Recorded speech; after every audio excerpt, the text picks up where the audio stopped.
Welcome to Unsafe at Any Click, Internet Safety Lab's podcast exposing and exploring unsafe software behavior. This week, we talked to Justin Sherman, founder of Global Cyber Strategies and adjunct professor at Duke University's Sanford School of Public Policy, talking about data brokers, identity resolution, and customer data platforms, and whether or not the selling of personal information is safe for humankind.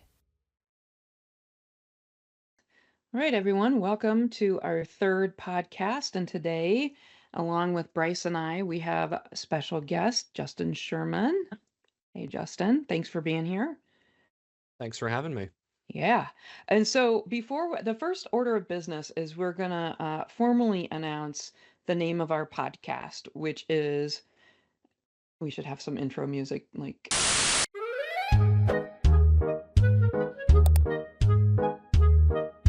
The name of our podcast we've decided on is Unsafe at Any Click.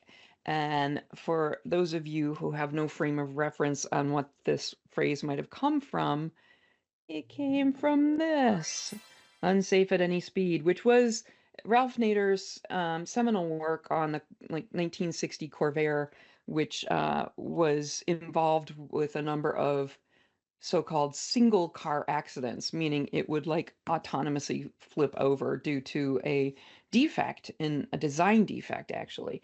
But it really was the start of probably thinking about product safety systemically and globally, starting with these vehicles. And so, yeah, we've taken a little bit of a nod. Actually, credit to Eve Mailer on that. She was the one who first said that, Unsafe at Any Click. So that's what this podcast is called, Unsafe at Any Click. Okay, now we get back to our regularly scheduled discussion here. So Justin, welcome. We're so glad to have you here, and we're really excited to be talking about data brokers and things like that. So if you wouldn't mind just starting off with a little bit of your background. Sure, and thank you both again for having me. I've enjoyed the episodes so far, and of course, a big fan of the work of ISL. So glad to chat. And fair warning, maybe I'll rant a little bit about this topic. So yeah, so a little bit about myself. So I come from a computer science background, and so have always been interested in technology. And my entry point professionally into technology was more on the academic research side, some operating system security stuff, and research as well around actually AI and ML privacy, which is a much hotter topic now than it was at that point. But so I'll just say, so did that for a little while, but have always been interested in policy. And the second I got a taste of that, got tired of doing programming, and so chucked all of that out the window. And so that has kind of been my flavor of choice since. And so have done a bunch of different things with private sector and U.S. government and think tanks and that sort of thing. But right now have a few hats sort of focused on cybersecurity and also data privacy and some other issues. So I run a company here in Washington, D.C., where I'm based out of Global Cyber Strategies. So we do research and risk and expert witness and other work, and a bunch of other hats, but of relevance, of course, to our conversation today, is I also teach at the Public Policy School at Duke as an adjunct professor. And for almost 4 years now, I started and have been running our research program on data brokers all day. So I'm excited to talk more about that. Yeah, I was going to ask you about that. You just can you say more about what kinds of projects are going on there now? Yeah, so this program, when it started, so I've been doing work on data brokers, and we can talk more about that too, before Duke and outside of Duke, and since Duke, separately as well with regulators and others. But essentially Duke has really, I think, made a name for itself in tech policy research in recent years. And when they were standing that program up, I had a conversation with some of the folks there about what would be a research project that you might have an interest in leading. And I've always been interested in data brokers as a topic, and I'm not sure why I picked that, but that is what I picked. So I'll just say, when we started, it was very ad hoc. I wrote a couple papers looking at the industry as a whole, looking at the types of data that are gathered by the big brokers, et cetera. But over time, we've really focused in on particular areas, such as the sale of people's mental health information and prescription data. We've done work on the targeting of military personnel and stalking and a variety of issues. So to get to your question in a roundabout way, the current work we have ongoing at Duke is, one, we have a study coming out that one of our graduate students is working on location data, which I'm very excited about. And in particular, looking at mobile apps and trying to, well, not trying to, he did a great job coding how the different apps share and transfer data based on their privacy policy language.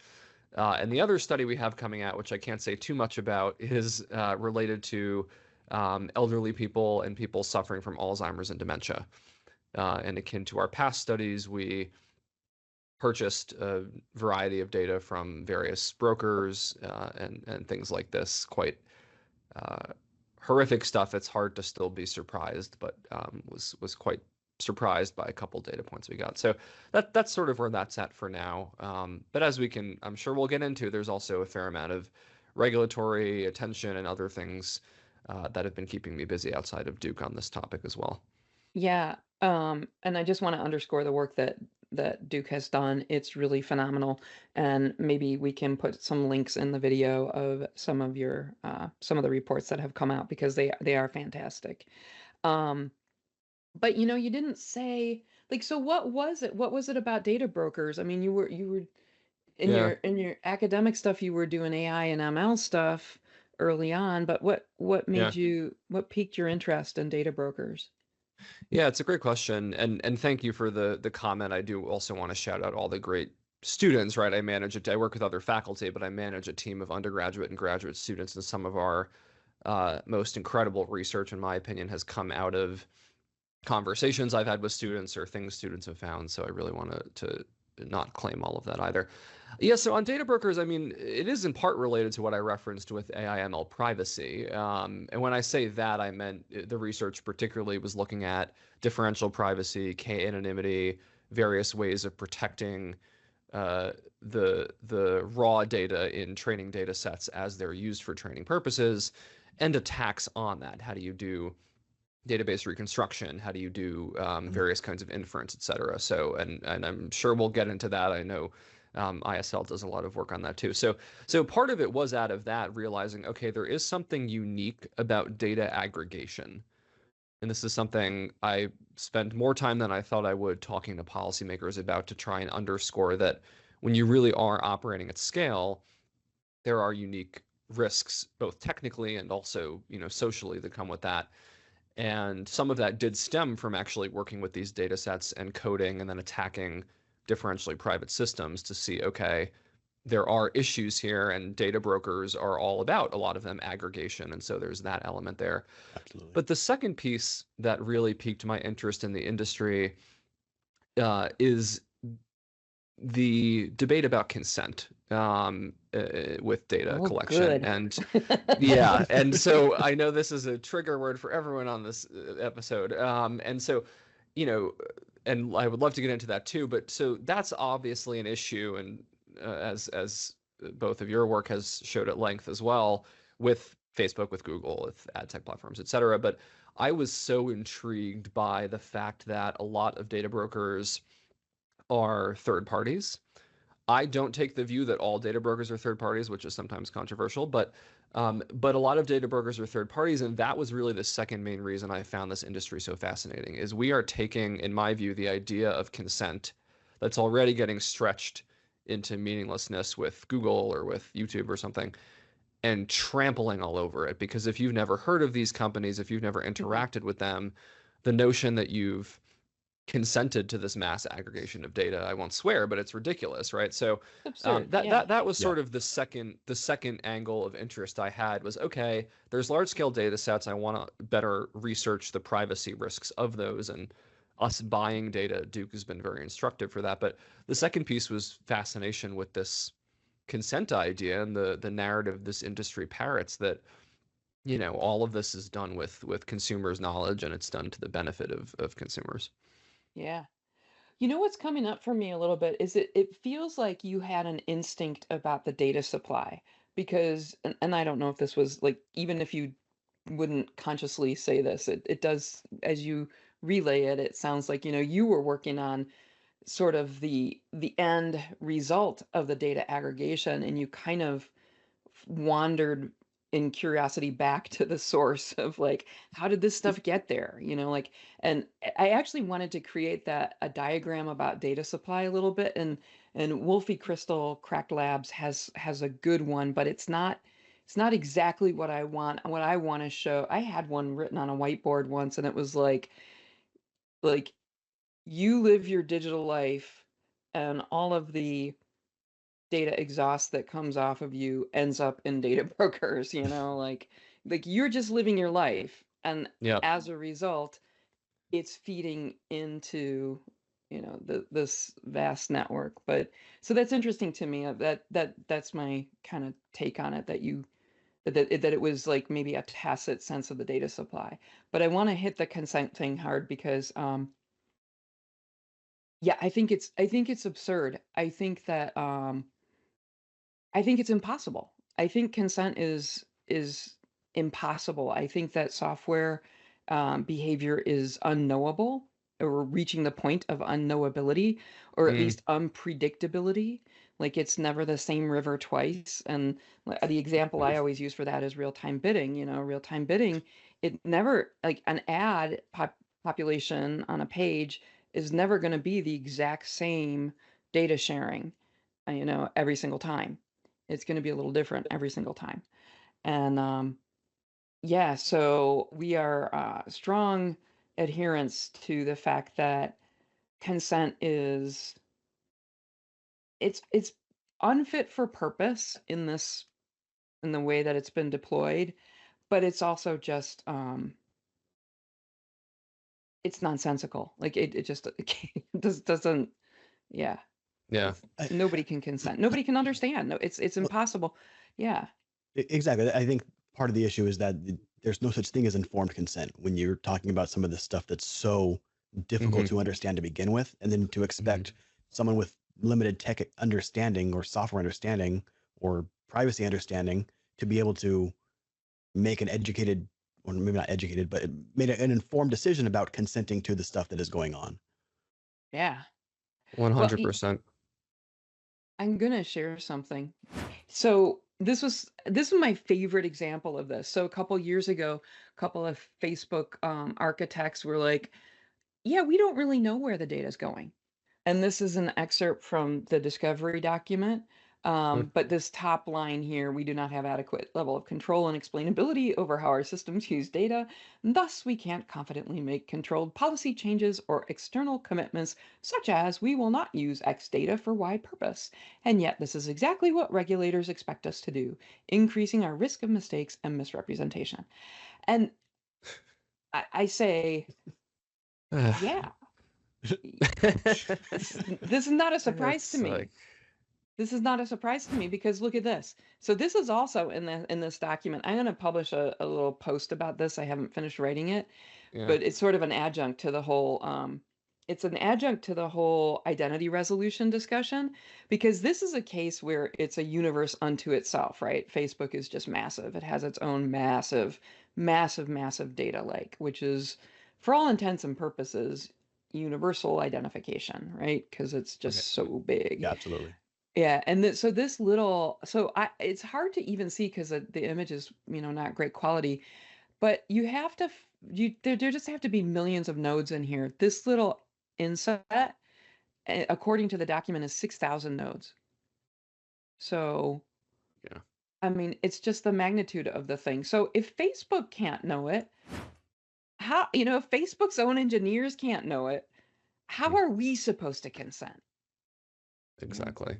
Not to mention, right, including that I go in and do this in litigation, saying in a document we have no controls over the data, we don't know where anything is. I mean, that's not exactly a recipe for success. I was just going to make 2 points. I mean, first of all, completely agreeing with what you both said, and one in relation to the Facebook thing, and one in relation to what Bryce had said. One, I think it's funny right? I don't want to get too much into this, including because I'm not an expert in it, but if we think about, right, just our public conversation about consent in the interpersonal sense, right? It's some of the words that which is why it struck me, Bryce was mentioning, of freely given, it's fully informed, it's not coerced, like all those things. And as you both said, the notion here that is happening when, forget even you don't have other choices, but you don't understand anything, is hilarious. But two, you made me think of this with that great diagram, Lisa, and I do hope you publish a blog about that, is it strikes me as well, including with data brokers, that oftentimes the complexity, of course, in their documents, as you were both saying, is intentional, right? In terms of what they tell consumers. They're not trying to educate you. They're trying to confuse the hell out of you and bury you in legalese. And of course, we've seen an interesting shift in privacy policies, right? From the 90s, sort of like say the bare minimum thing, we don't want to get in trouble, to now we're going to say everything under the sun and some more, just in case, we get sued, and we can find some words in there. But all to make the point that I also find it striking that when folks like yourselves or our work or newspaper investigations or what have you do clearly explain what's going on, and people are horrified, I think that exactly proves our point, right? Yeah. Is that, yeah, look, you say, oh, it's too complex to understand, but then when people put it simply, like, oh, we can go buy your prescription data with your name next to it. I can buy data about your 10-year-old kid because you could drive a truck through the loopholes in COPPA in the United States. Like, all of a sudden people get mad, and you say, oh, well, that's, they don't get it. It's like, well, actually, these are the few times they do get it, and you're actually explaining it to them clearly, and they don't like it. And so, just to underscore for listeners that I do think that on multiple levels, it's intentional to hide from you what's going on. And part of that is because they know, if these companies know that if consumers were educated about what they were collecting, let alone doing with the data, they'd be furious. Yeah. And so it's easier to just, keep it hidden. Thank you for talking about why we exist. Like, we exist basically to shed light on what is trying to be obfuscated, either deliberately or, unintentionally. And I was just having a discussion along these same lines with a journalist from the Education Writers Association about, like, the opacity, the tactic of opacity that ed tech vendors and all tech vendors really lean into, let's just say. So, yeah. And the last thing I'll say about consent is, like, philosophically speaking, consent is a workaround of the law. It's like it's a way to agree to break the law, really. That's what it's designed for. Because imagine this: if you were behaving exactly as the law defined, and that's a different problem about privacy. We got different issues with that. But let's say, let's, like, take it to EU. If you were behaving lawfully, you don't have to get consent for anything, because you're behaving lawfully. You're behaving 100% lawfully. And so, anyway, that's my last pet peeve about consent. Yeah. Let's Can I, keep. What's that? I have one question real quick. Earlier you had mentioned something to the effect of, data brokers aren't just third parties. Mm-hmm. It's something I 100% agree with, but I was wondering if you wanted to say a little bit more about that, or maybe explain that to anybody who's not familiar with what that means.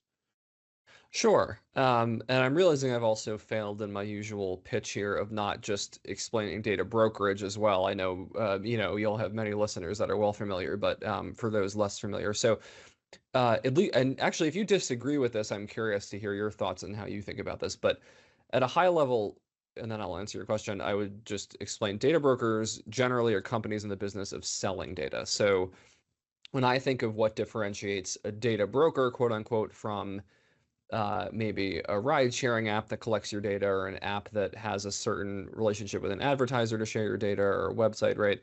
And some of those broker data, which we'll get to. But generally, the distinction is you're not taking data for your own internal use, whether that's to build a creepy AI system to help you to improve a product, whatever it is, right?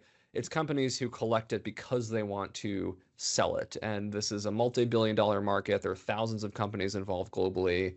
billions of people's data is included. And the example I always do, including actually when I talk to senators or something like this, is I say that if we went around the room at summer camp or your first day at work and said, name 5 fun facts about yourself. I always hate this game. Like, just maybe you get stressed, right? You're like, oh God, what am I going to say? Right? But you can come up with 5 things, right? Even if it's something trivial.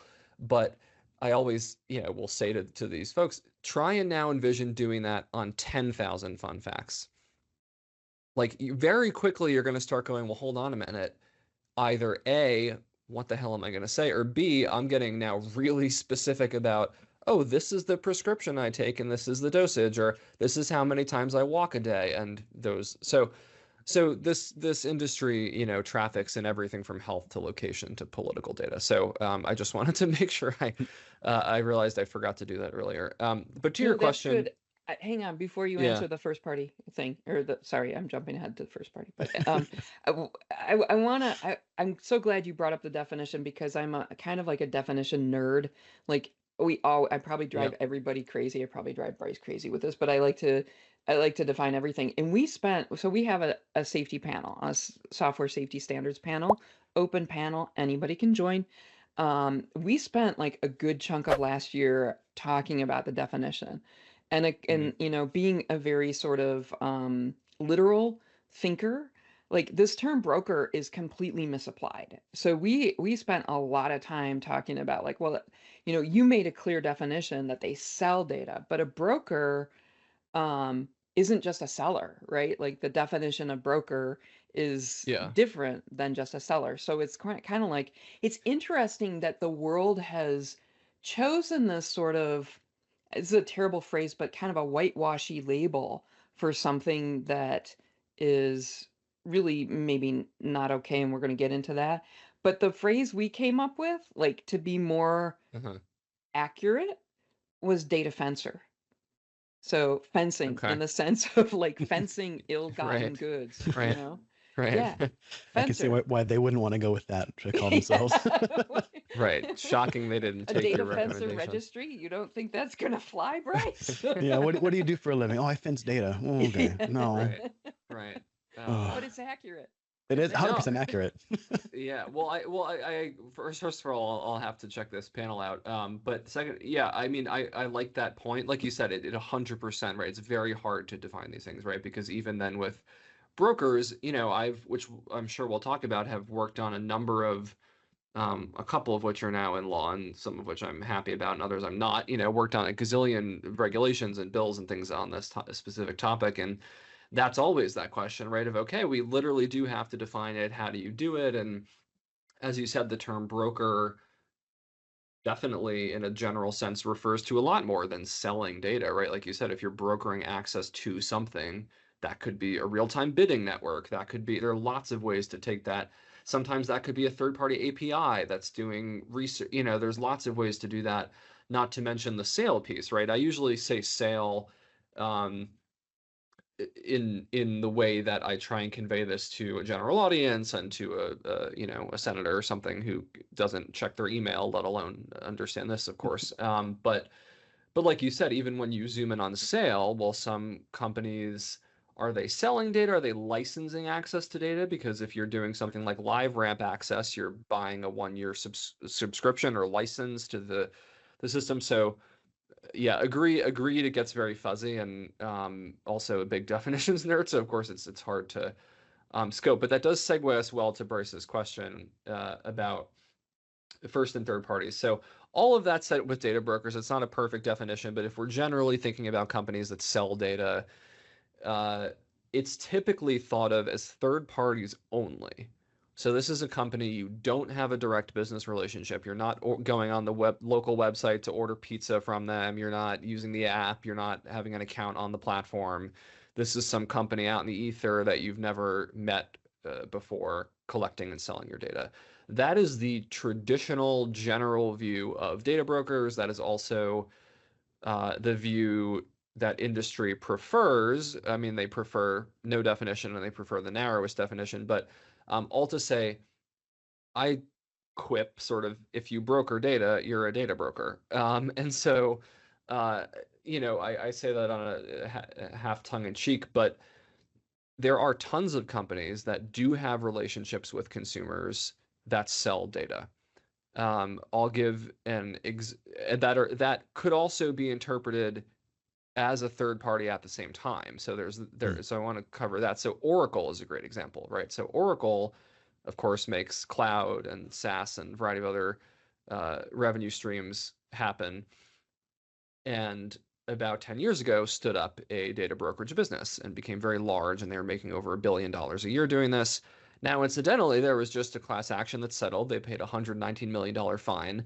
And just before they settled that, they said, we're going to shut down our data broker business Okay. completely. So, Yeah, we talked all about right. that in the last one. So there you go. But so that's a great example because Oracle's a company where plenty of people might have some kind of touch point with Oracle through work or a device they own or something. But Oracle separately from that is also collecting and selling a lot of data about you. So that already raises complications about that third party piece.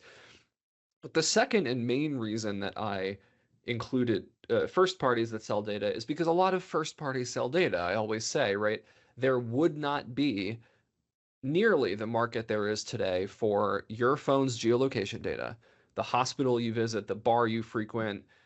Is your phone on one nightstand with next to one phone 6 nights of the week and the seventh is next to someone else? Affair, right? I mean, there would not be a market for location data if hundreds and hundreds, if not thousands, of mobile apps were selling your data from an app you use to a data broker, right? So I think when you peel back the market too, this gets back to the broker piece, the data supply chain. I love that. I also use that phrase. There are a lot of first parties involved. And if we don't include that, A, we're not encompassing the whole market. B, we're not capturing how the data gets out there. And C, is it a different dynamic? Of course it is. If you've never heard of a company, there are different expectations and sets of knowledge than a company you do interact with, but both are still involved in this activity. And regulators also need to understand some of these companies are, in a lot of cases, actively deceiving or outright lying to their own users, like Life 360, right? The family safety app that was selling kids and parents' location data and making a quarter of their revenue secretly from that. So, I'm sort of rambling now, but I definitely I believe strongly that we should use a broader definition. But of course, companies hate this, and in most regulatory efforts, a couple have worked, but in most regulatory efforts I've been involved with, that is dead on arrival because legislators don't want to hear that, or Google comes in and it says that's a no-go. So um, it's a challenging one, even if I think it's more analytically accurate. Yeah, so lots to unpack in there. One thing that you're reminding me of, and this is another Eve Mailer thing she mentioned in passing, is like she was suggesting that privacy policies really should, what they should be telling us is how they make their money. Like that should be the mandatory piece of it. So that situation of Mm, Life 360, 25% of my revenue is coming from, selling data. And in fact, we published this company risk dictionary. And one of the things we looked at was the data monetization, personal data monetization practices of the company. It could be anything from behavioral advertising to data brokerage to other evidence that they were monetizing personal information. And so hmm that for us will shoot right up to the top of risk, monetizing data, which actually leads me into this discussion. I don't know if you're familiar with this. Are you familiar with his work? I am, yes. Yeah. So here's the question. Should we, as a society, monetize personal information? We decided as a society that we won't monetize organs and blood hmm Yep. and votes and certain other things that we've agreed upon, that it will break down society. It will lead to perverse incentives and that sort of Yeah. thing. So what are your thoughts about that? I think we should spend more time on that question, and then I'm going to give my thoughts on that question. But first to say, but I really do think we need to spend more time on that question. That's a trivial point, maybe in a group like this, but um, all the time we see how companies jump right to, and policymakers do this as well, sometimes intentionally, sometimes I think without realizing what they're doing, jump right to how do we technically protect data and use data we've already collected. And I think that's just one slice of what you're referring to, which is in doing that, we skip past the question of should this be happening in the first place? And from take a different view, right? You could say in medicine, right? You would do that first. You would say, is this something we should be pursuing? And that's actually a great example. I find this literature as a medical doctor fascinating. There's literature on the history of risk-taking in medical innovation and the actual need to say every test and every disease advancement, experiment, et cetera, is going to come with disease treatment experiment rather is going to come with some risk. We have to balance that again. So there are lots of areas, like you're saying, where that is a question right up front of what is the risk? Should we even be doing this? And in this case, should we be monetizing data? But I've even made this critique of Apple. I mean, on a lot of fronts, I think Apple's great on privacy, great on encryption. They certainly do a lot more things better than Google, which is sometimes just flailing around with our data. But I also think Apple, knowingly or not, falls into this with things like, right after Roe v. Wade was overturned in the US, they released a Fitbit collecting all kinds of new menstrual data. And I was quite critical of that, saying, okay, I don't think we're leaping right to, oh, but we encrypt it and it's in this cloud and right past, well, hold on a minute. Like, we're collecting a whole bunch of additional sensitive information. So you get my point, but I just really like that question. But should we be monetizing? I find, on another nerdy topic, the long-standing privacy debates about how do you think about harm fascinating, and in particular, do you think about use cases? Do you think about the identity of the person, the power of the person? Do you think about the type of data? It's of course all those things, but I'm a pretty strong believer in that the type of data is actually quite significant for thinking about privacy.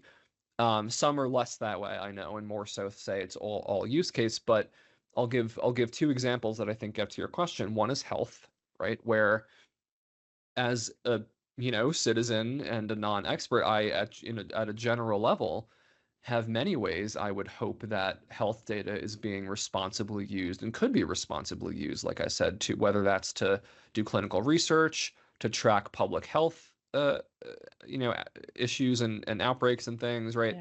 Yeah. But it's also prone to such abuse, and we've seen this a gazillion times, whether it's targeting people because of their health conditions, scamming them because of that, big pharma, that's a train wreck, right? So that's one area I think where this question is so important of, it's not just should we monetize it. To me, it's what should we allow to be monetized? What are the use There you cases? What go. types of data? Yeah.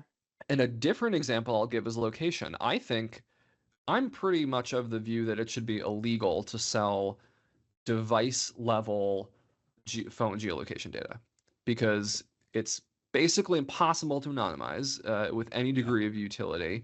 All the literature says this, all the companies say this, if you try and sell them data sets that are too, there's too much noise or something.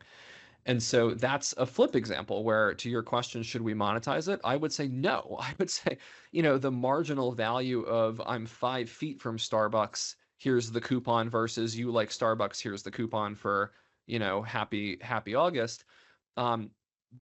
Very tiny versus the threat, the tracking, the stalking that happens all the time against women, national security risks. I mean, so I love that question. And I think that maybe, and I'm curious what you both think of that, but my reaction is maybe you could then slice that by data type and maybe with some use case and say, in some areas, maybe we are okay with a little more innovation and data use outside of what I understand, like with clinical health, in the private sector. But to me, location, absolutely not. Biometric, probably the same thing. No. Genetic, I mean, so you can kind of go through data types and think about the concerns there. Yeah. Bryce, I don't know that I've ever asked you this question point blank, so maybe I should. I it's a question I've tossed over my head quite a few times. I don't believe, like Justin said, going back, I think the question needs to be like, well, why are we even doing it? Like, it doesn't. There's a question before: should we monetize our own data, and that should we be collecting data at all? Period. I think the answer to that is no. I don't think that we should accept that it is a foregone conclusion that data is going to be collected. You know, period. Um, Well, what about collecting the data for your own benefit? Like it's used for you and like genuinely used for you and for your benefit. So you can know like, your blood pressure is getting too high, dude, or whatever. Like what about it, so let's get into design fiction, design yeah, friction. yeah. Yeah, design fiction of like what if imagine a world where it wasn't being monetized, but it was strictly for your own benefit. Supposing that was possible. Sure. I don't have any concerns about. I shouldn't say I don't have any concerns. I am more okay uh, with that sort of, in your example of like blood pressure. I guess if there were an app that somehow knew, but even that to me just feels really gross. You know, Well, I don't want to, I don't want somebody else telling me something about myself that I don't know but it's without you. being It's asked or your I prompted. mean, it's an app and a thing you're using. Like let's say it's very clearly this is, Sure. So, there. so maybe more along the lines of like, yeah, okay. Yeah, Can, because can I I'm pushing back on the idea of like it shouldn't collect data. Well, I'm okay with it collecting Uh, data if it's yeah. for my benefit, Can I give an example here? yeah, Yeah. please. Actually, I thought, yeah, so the one I always say, and I say this to students too, with location is Uber and Lyft. Like, yeah, I want when I am using Yeah, so I will Yeah. let's be very specific. When I have the app open that's right. and when I am calling it in a car, there was Yep. some weird stuff years ago where they would track you after you got out, but I want them to use my location because when it's 1 a.m. and you're leaving the bar or the housewarming, no, I don't want to Google the address and zoom in. I want it to know right where I am. And when I'm in the car for safety reasons, I personally, speaking for myself, want the app to know where I am because for security purposes, but I don't want them to sell it. So I think Uh, to me, I exactly as you're saying, Lisa, that's one example that has always struck me of okay, I do actually see a lot of value in the collection of that location information. I, similarly want my GPS apps actually to be more precise. Sometimes it annoys me in dense urban areas when Google Maps really glitches out and thinks you're going up, left, down, and sideways. But in terms of the monetization, right? I think, you could maybe break that out, and that's where I think that's fine on the app. But if I were to find out Lyft sold all of your geolocation data in real time for 10 years to X mode, I would be furious. And so that maybe that's not a helpful example, but that as you're saying that question, I like that way of parsing it out because I also have a different feeling and value set around the collection and valuable use of that versus the exploitative, fencing, to use your term, of that data. Yeah. What I want to know is what kind of housewarming party you're going to that ends at 1 a.m. Like, Yeah, that's the real I question, right? haven't been to a housewarming in a long time, but my goodness. Yeah. Um, yeah. So, I ponder this question all the time about, legitimate monetization of personal information. I use the phrase very specifically. I'm not talking about like, arable land metrics and that sort of. I'm talking about Yeah. personal information, stuff that Yeah. is joined or joinable to a unique person walking the earth in some way. Um, yeah, and I am I'm getting precariously close to the kind of idea that we shouldn't do it. We shouldn't monetize it under except maybe very, very, very narrow conditions, very regulated, very specific reasons. But from broadly, I think it's just I think it's harmful. And you mentioned about the harms, and I wanted to also point out that we have a digital harms dictionary on our Mm, website, and we're working on that in our safety panel right now. We're trying to better parse harms, digital harms, mm-hmm. and get clarity about, what are the specific behaviors resulting in the harm. And in these cases, when it's about the fence data, it's a question of like 2 and 3 orders away from the individual. So the individual uses a flashlight app that is collecting location, and they may or may not be aware of that. That's one potential harm, Yep. right? And then the app is selling the data, so that's a harmful action. But then somebody has to buy the data Mm-hmm. for malicious intent, and then that's another action. So it's like 3 orders, away from the act of using the app at the time. And we're trying to figure out how best to clarify this. And we've seen this. We did some research last year on people's attitudes towards product safety when it comes to physical goods in their Mm, lives versus digital products, if you will. yeah. And it was clear the takeaway from that was people thought they were going to die from cleaning supplies. Like they were like, that there was mortal risk from cleaning supplies. And Right. yet, with digital technology, it was just privacy risk.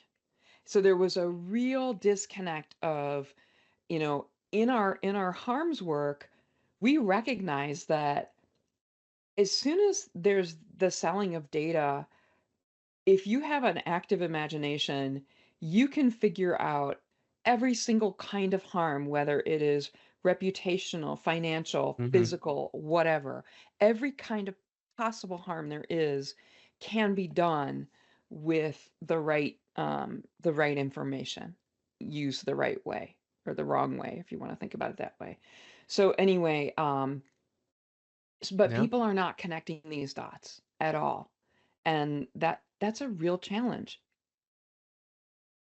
Yeah, it's absolutely a real challenge. It's a challenge from an educational standpoint. It's also, to your point, a challenge from a narrative standpoint. One of the things that's been most fun with this project, Data Broker project, is I spent probably 7 months working with John Oliver's team at HBO to pitch and produce their Data Broker episode. And so, but also it's like that's a great example where that was a lot of fun. That was also very educational for me in learning from those folks and thinking about, okay, I have all of this stuff in my head and all this stuff all these other people have written and researched that can explain this, but how do you do it in um, a compelling way? Obviously, I didn't write any jokes because I'm not funny, but with the facts of the show. It was a great episode. Um, We'll have to put the link up for that one too, because Yeah, that's yeah. a classic. It's a yeah, I classic gotta one. throw that one in. But Yeah. yeah, but all to say, I like you were saying, the harms absolutely are there. I mean, people have been murdered because of data that's been sold. People have been assaulted and stalked because of data that's been sold. People have had their life savings stolen. They've been hyper targeted with a variety of other scams, phishing attacks, spear phishing, etc. There have been countless examples of people getting racially profiled or profiled because of their religion or their age or their sexual orientation or their race or their nationality or 8,000 other variables. Actually, Mentioned. 750,000, I think, or whatever. How Yeah, many no, I mean, segments you they have referenced. out there? 600, and yeah. Yeah. Yeah, and you referenced, reputation damage, right? I mean, I spent a long time, with the Washington Post working on their investigation where a closeted gay priest, right? There was a Grinder, newsletter, the just grinder. right, Oh, was it the grinder exactly. It case? was the Yeah, Grinder case, that's yeah. in our digital harms dictionary, actually. Yeah. Yeah, and a fascinating one in which I understand why. I wish that more from what informed that was could be made public, but Yeah, that's a great example, right? It was a couple individuals who bought a ton of geolocation data, as you said, that originated from Grindr, the gay dating and hookup app. And that was an instance where not only did individuals get this, they then narrowed down within a massive data set of people to identify this one person. So, um, yeah, with data brokerage, the harms are certainly out there. It's in some ways, it's good and bad, right? That it's sometimes easier to visualize. And I think it's good in the sense that when you talk about literally handing someone a list or an Excel spreadsheet of their data, right? Or I always say selling your geolocation data is like someone tailing you 24/7 with a notepad. That's pretty visual. Um, that's, it's good because it's an easier way for people to understand the harm, which is very real and accurate and happening.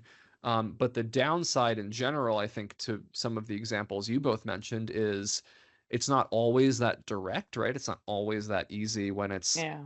real-time bidding or a customer data platform or something. And maybe the harm is more so you had your insurance rate raised by a discriminatory algorithm or erroneous data that was inputted and analyzed at such scale 6 months ago in some box somewhere that you don't know is there. And so harm, I'm paying more than I should be for my health insurance and it's affecting my bills and putting food on the table or something like that.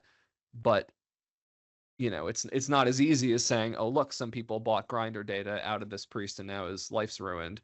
Or, hey, someone bought a massive data set, which is a real example on millions of people in the United States who are elderly and suffering from Alzheimer's and sent them a bunch of scams. Like, yeah, so it definitely, I also appreciate with ISL's work the extraordinary investment in that storytelling and in that explainability, but I definitely agree that it's challenging, and the further you get from these really visual cases, the harder it is. The harm's still there, but Yeah. the harder it is, and the more time it takes, I think, to explain that to someone who hasn't been informed about this. Yeah. So, One, what was that, Bryce? I was just going to bring up something real quick. The thought that I have as I listen to this and have been immersed in this is that these harms exist as the program, or these harms exist as the program is being, or the platforms, this data broker system is being used as intended. Like these are just inherent to its existence. We're not a cybersecurity podcast, but I think there should talk a little bit maybe about this alleged national public data breach, right? That where allegedly, I don't even, the last numbers, it was every social security number I've seen has been stolen or breached by hackers. I think there's also that argument of the safest way to keep data safe is to not collect all the data you can. I wonder if you have any thoughts on that. Correct. Yeah. You can't steal what is not there.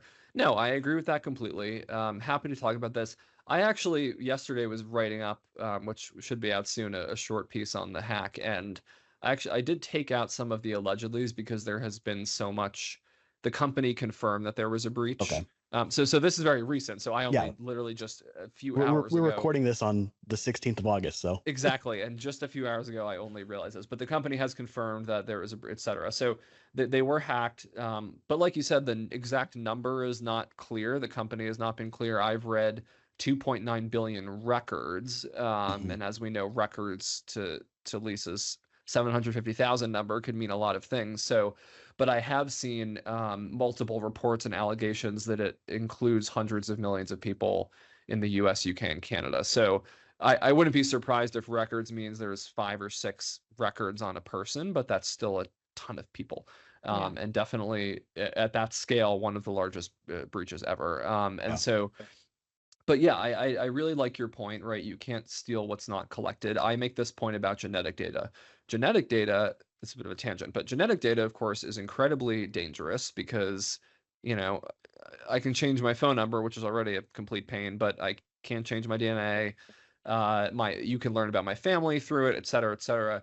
That's one area where I am incredibly opposed to a lot of the genetic data collection going on in the private sector that has nothing to do with the most important controlled disease research, et cetera. And it's 23andMe and all these quasi-scientific, marketing gimmicks, because having that out there is so, once that's stolen, forget it. So anyway, but I agree with that point.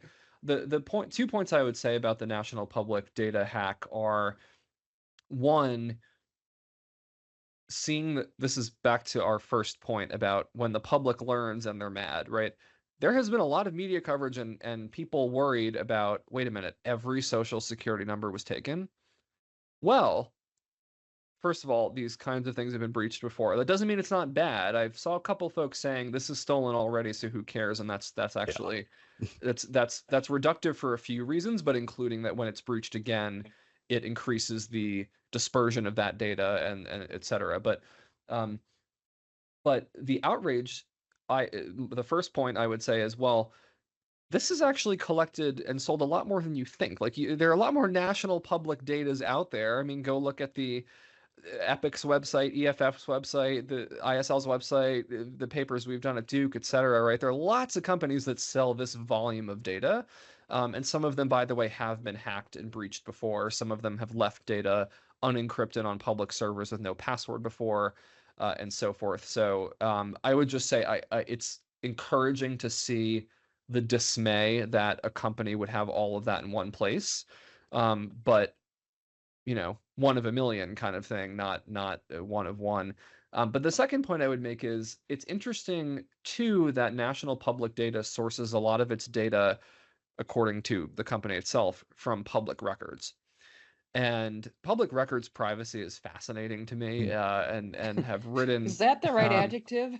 Fascinating. Oh, it's absolutely the right adjective. It's shocking, like using the word. awful, it's like using the word horrible. interesting, right? I can twist it any which way I want. So, yeah, I do find it fascinating precisely because there's this view among a lot of lawyers, and of course in the law, in at least the United States, that this is all publicly available information, quote unquote. But I think this underscores, back to my point about aggregation, that digitizing and aggregating data like that meaningfully changes the context. And having my property record in some filing cabinet somewhere in New York or Minnesota or wherever I'm from is not the same thing as hopping online and someone getting it for $20. So I would just say that's the second point I find interesting about this, and is not getting, in my view, enough media coverage, is that, hey, if you're concerned about how did national public data get all this, some of that seems to be from non-public sources, but based on their own words, a lot of this is court transcripts, it's Totally public agree. records. And if you're worried about that, which you should be, because it's a massive problem, this is the root of the stalking problem of the digital stalking problem outside of stalkerware. So I, that would be my second thing to listeners is go read about public records privacy. To use your word, it is frightening, or I forget what you said. Shocking, horrible, frightening, awful, any of the above. But that's a good, this is not a case of, oh, they illicitly scraped Facebook, at least as far as we know, and violated. No, this is completely legal. I can go do this right now and sell it with zero legal basis to sue or regulate me whatsoever. So it's really a problem. And nobody is resisting this. I think in the last version of ADPRA that I looked at, or ADPPA that I looked at last year, there was a huge gaping exception for publicly accessible data in it. And it's like, if we're not going to touch that tsunami of data, what's the point of any of this? I mean, not to be so negative, but before we go, I have to ask, and I'm glad you asked that question, Bryce. So two things. One, to circle back to your comment, we have a phrase for of course what we call this. So there's, in my mind's eye, there's these two sort of hoses of data, right? There's the data breaches, the illegally, the security risk ones, but then there's the volunteer flow, the voluntary flow.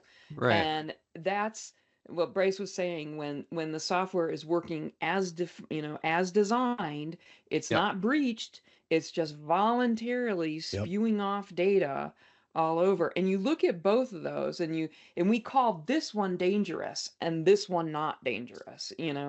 There's something a Yeah. little disingenuous or hypocritical about that. I don't know.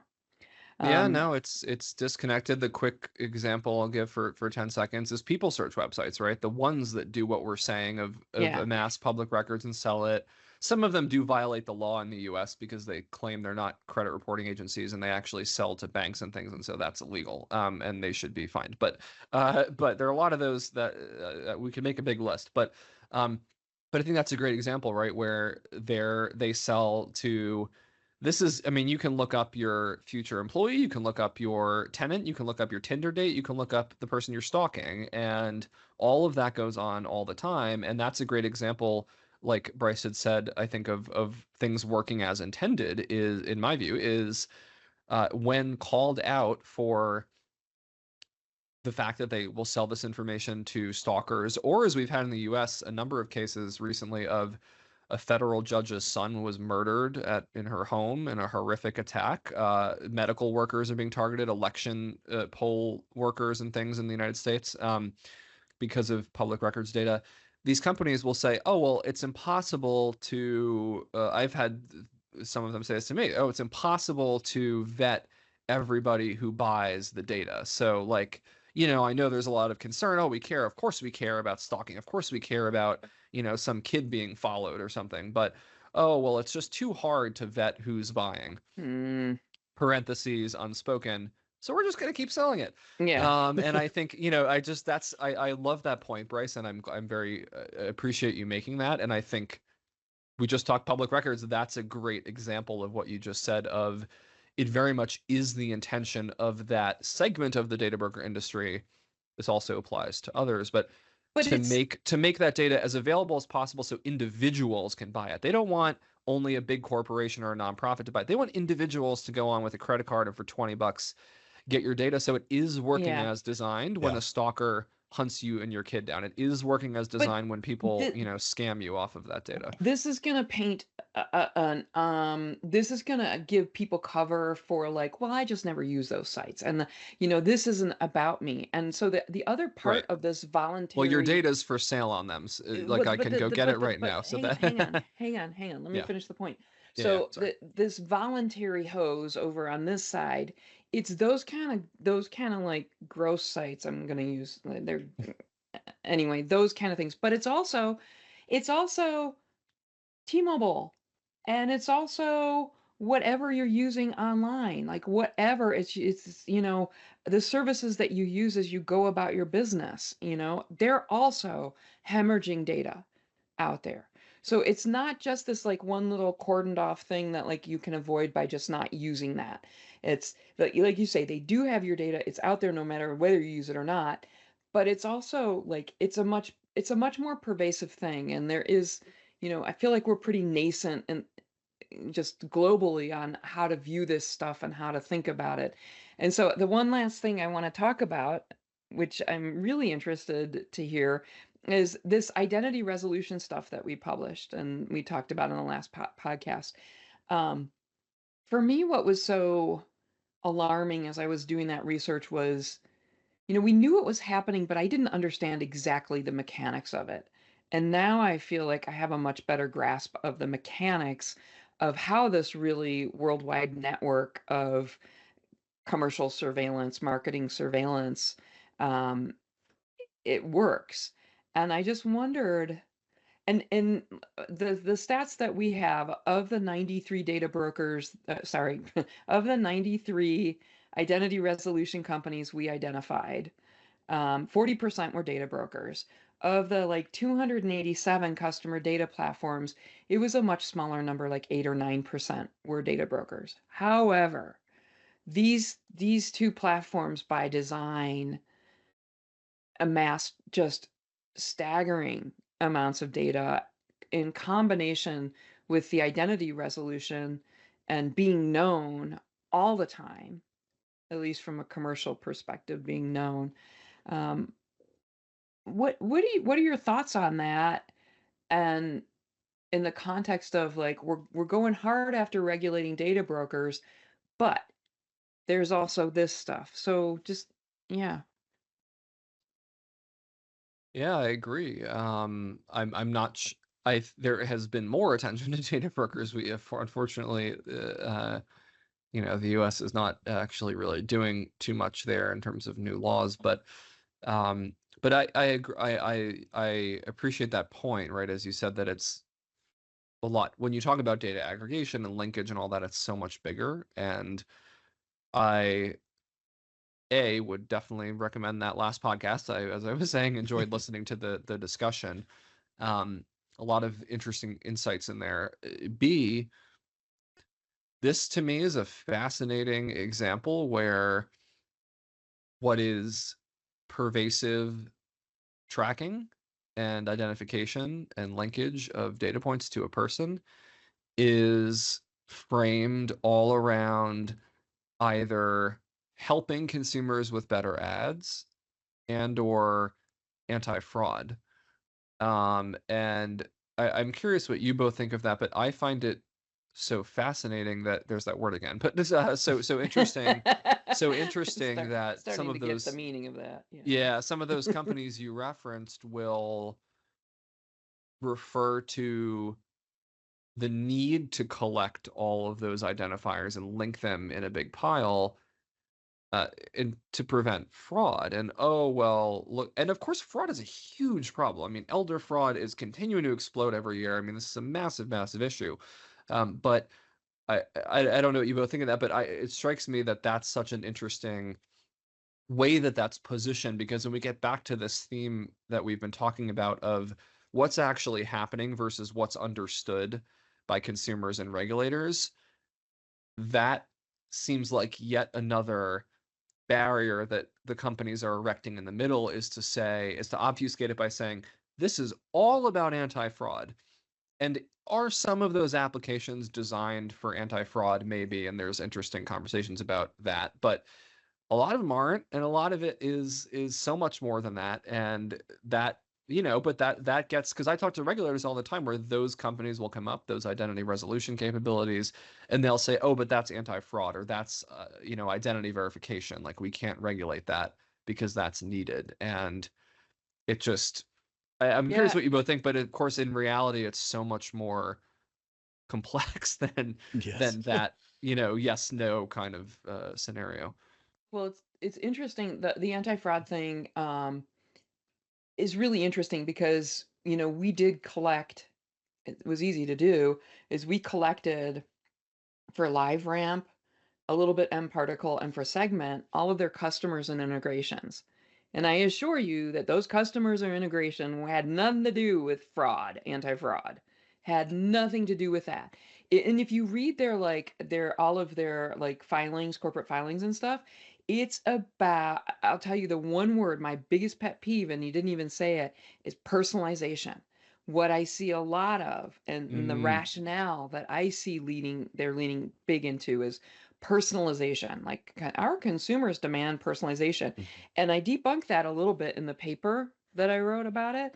But it's crap. Customers don't value it. The company values it because they know that even half-baked personalization is a little bit stickier and a little bit more likely to generate revenues than the non-personalized thing. Has not so that this is like a huge pet peeve of mine. Like people want personalized. Like I don't know you. You should not know me. I don't want personalized. Leave me alone. So we see a lot of that. But yes, the Huh. fraud. But it's clear. I mean, they talk about it point blank that it's like, um, it's really about money. I mean, it's always Mhm. about the money. Yeah. It's always. Yeah. Yeah. I Bryce, did think you? Yeah. I have a very, I don't know, cynical view of it all. I feel like given the amount of data they have, there is a vast number of things that they can claim, like, oh, well, we can actually use this data to do X, Y, and Z. It just so Mhm. happens they can use the data for fraud detection. Now, does that make it okay? I, I don't know. I agree, you know, the need for Yeah. fraud detection is vastly important, but does Yeah. that then make it okay that they now have all this data? Exactly. And I should, should have injected more on that too, right? There are lots of ways to do anti-fraud that have, Yes. I also do a fair amount of cybersecurity work. There's lots of ways to do anti-fraud that have nothing to do with this. I mean, my firm, we have clients who have, and I know many others who have some of the most advanced. I mean, go talk to a financial institution, right? They have some of the most sophisticated, it's very cool actually, some of it anti-fraud stuff in the world, but it's all through your bank app. And that's Yep. the kind of thing where, do I want maximum technical and corporate and all these other safeguards around the privacy and security of what they collect and not share? Of course, right? And that needs to be tremendous, but there's a lot of stuff you can do through the app or website or this or that where they are handling that anti-fraud angle, and there are ways for others to integrate those tools without needing to, like you're saying, go to these massive lakes of identifiers and allow that entire market to be propped up on the basis of fighting crime, when a lot of that's used to perpetrate crime Yeah. and fraud and discrimination Yep. and profiling and trampling over consent. So yeah, completely agree. Well, we've been talking for a while. I feel like we could keep going, but we'll save it for another time. And I will also point out that aside from your history of talking about AI, we did not even talk about AI once again in this context. Yeah. Look out for which part 2. yeah. Well, to me it's telling because it's like the AI relies on the data, and so we're always going back to that fundamental dynamic of, you know, Yeah. that piece of it. Well, Justin, it's been an absolute pleasure, and I really do think we could continue talking. Yeah, and I was going to say it's been fascinating, but I won't because of I've now ruined that word for us. because you have ruined But the word for yes, me. yes. But no, Uh, thank you both for having me on, and really interesting discussion, and excited to continue listening to future episodes. yeah. Thanks. Well, thanks again. All right. Thanks for listening to Unsafe at Any Click, a production of Internet Safety Labs, and join us next time as we poke around under the hood of software to identify, quantify, and expose invisible safety risk. Internet Safety Labs is a 501c3 nonprofit organization based in the digital world. You can support this podcast and other resources by making a donation at internetsafetylabs.org.